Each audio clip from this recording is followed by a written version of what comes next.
custo de vida, emprego e desemprego, cesta básica, tarifas públicas, salário mínimo.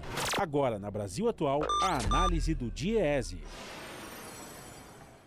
Nós vamos conversar agora com o diretor adjunto do DIEESE, José Silvestre. Bom dia, Silvestre. Bom dia, Glauco. Silvestre, ontem a FEComércio divulgou um levantamento apontando que o endividamento atingiu 62,7% das famílias da cidade de São Paulo em maio. Foi o sexto mês seguido de alta, um índice que se aproxima do recorde batido em março do ano passado de 63,8%. Como é que você viu esse dado, Silvestre? Bom, Glauco, essa é uma tendência, como confirmada pela pesquisa, né? Que tem a ver diretamente com a questão da pandemia, no sentido do seu agravamento, né? do aumento do número de famílias, né? Mas não pode ser, digamos assim, atribuída exclusivamente à pandemia. Quer dizer, isso está relacionado também com a situação do país, né? Com a crise do desemprego, com a perda de renda, com a questão da inflação, com o aumento de alguns bens e serviços, como tarifa de energia, combustível, aluguel, enfim, é um conjunto, digamos assim, de fatores, né, que faz com que as famílias, né, se endividem, né, ou deixem de pagar suas dívidas, e isso, obviamente, a pandemia, digamos assim, acentuou, agravou o problema. E para muitas famílias, principalmente aquelas de baixa renda, a situação ficou ainda pior, já que durante um tempo não houve o recebimento do auxílio emergencial e depois ele acabou voltando, só que num valor muito reduzido, né, em relação àquele de R$ 600 no ano passado. Então é possível, inclusive, que principalmente para essas famílias esse endividamento aumente, já que a retomada do emprego ainda não deu sinais de que vai acontecer tão cedo, Silvestre. Sim, a situação é mais grave, obviamente, nas famílias de baixa renda, né? Tem aí também outras pesquisas, como por exemplo da Fundação Getúlio Vargas, divulgada agora em abril passado, que a maior proporção de famílias endividadas está exatamente na faixa de renda, se não me falha a memória, até R$ 2.100 ou algo parecido, né? E aí tem, digamos assim, uma influência direta, Glauco, do auxílio emergencial, ou seja, desse período que nós ficamos, né, de mais de 90 dias sem o auxílio emergencial. O ano passado a gente teve o auxílio emergencial, ele foi reduzido à metade, e agora em 2021, como é sabido, você teve esse período aí sem o auxílio. Então isso certamente, digamos assim, agravou a situação de endividamento dessas famílias, sobretudo essas famílias de baixa renda. Quer dizer, e é bom, Glauco, chamar a atenção que essa pesquisa aí da FEComércio, por exemplo, ela é apenas do município de São Paulo, né? Ou seja, são 2 milhões, cerca de 2 milhões em família só no município de São Paulo.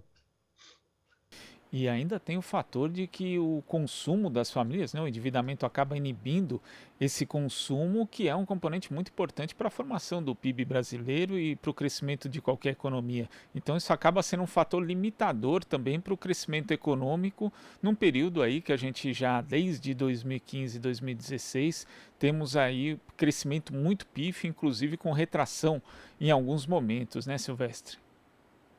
Óbvio que o endividamento e, sobretudo, que é uma decorrência, né, a queda do consumo tem uma influência direta no comportamento da economia, ou seja,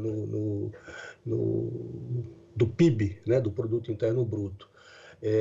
Assim como também os dados mostraram, né, o próprio IBGE do PIB em 2020, né, que foi graças ao auxílio emergencial que a queda do PIB foi menor do que se projetava, por exemplo, lá no início da pandemia, lá por volta de março, abril. Você tinha projeções do PIB tinha projeções que apontavam aí cerca de uma queda da ordem de 10% do PIB, e ao final, né, o ano de 2020 fechou com um PIB de menos 4,1%. Então, isso foi graças, em parte, ao auxílio emergencial, né? Enfim, é uma situação muito, digamos assim, delicada, né? Porque você tem, ainda que, e deve, né? São projeções também para 2021 que a economia volta a crescer, mas vai ser um crescimento que sequer recupera, né, Glauco, aquela queda do ano passado. Inclusive por conta da pressão inflacionária, sempre tem aquela expectativa que os juros acabem subindo, né? Embora os componentes da inflação que existe hoje no Brasil não tenham a ver com isso, mas a gente sabe que o pessoal aí da austeridade fiscal sempre tem essa fórmula. E com essa subida de juros, pode ser que o endividamento das famílias piore ainda mais também, né, Silvestre? Sim, porque você tem um efeito direto na ponta, né? Ou seja, no crédito, enfim, em todas as formas de transações financeiras, seja no cartão de crédito, no crediário, etc., quando você tem o aumento da taxa de juros, isso tem um reflexo na ponta. Então, isso tende a agravar a situação de endividamento das famílias. Você tocou num ponto aí, Glauco, importante, que é a questão da inflação, né? A inflação, como os dados revelam, ela começou desde o ano passado, ali por volta de julho, agosto, que você teve um aumento da inflação, e a inflação para 2021 projeta ser uma inflação maior, entre 7,5% e 8%, ou algo parecido. E principalmente a inflação dos alimentos, né, que afeta diretamente as famílias de menor renda, né, porque essas famílias têm grande parte do seu orçamento consumido com os alimentos. Então, é um cenário, mesmo que a economia cresça, como está sendo projetado, a situação dessas famílias não deve ser atenuada, né? Porque do outro lado você tem a questão do desemprego, né? A continuidade da queda da renda, enfim, é um cenário muito ruim, né, para as famílias e para os trabalhadores, né, de uma maneira geral, sobretudo aqueles trabalhadores de baixa renda, trabalhadores do mercado informal, enfim, é o que está apontado, que ainda que digamos assim, com essa expectativa de crescimento da economia, né, se efetive, a tendência é que, no mínimo, essa situação de endividamento se mantenha.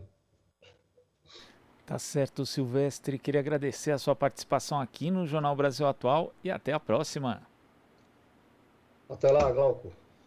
Obrigado aí. A gente que agradece. Conversamos aqui com o diretor adjunto do DIEESE, José Silvestre. Você está ouvindo Jornal Brasil Atual. As notícias que os outros não dão.